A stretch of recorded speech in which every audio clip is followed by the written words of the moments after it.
بسم اللہ الرحمن الرحیم۔ آپ دیکھ رہے ہیں میرا یوٹیوب چینل۔ ناظرین اکرام، آج ہم بات کریں گے دنیا کی 3 بڑی اسلامی سلطنت کے بارے میں جنہوں نے کچھ ہی سالوں میں آدھی دنیا کو فتح کر لیا تھا۔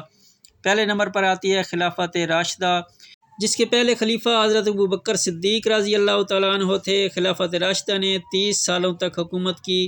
ان 30 سالوں میں خلافت راشدہ نے 6 لاکھ کلومیٹر کے حصے پر حکومت کی۔ دوسرے نمبر پر آتی ہے سلطنت امیہ۔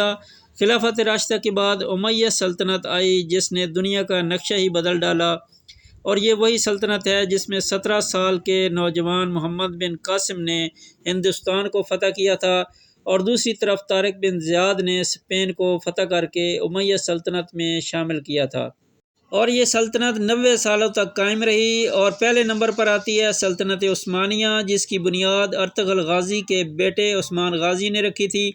سلطنت عثمانیہ نے 700 سالوں تک ایشیا، افریقہ اور یورپ کے کئی بڑے علاقوں پر حکومت کی۔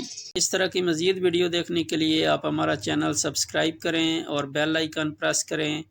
Thanks for watching. اللہ حافظ۔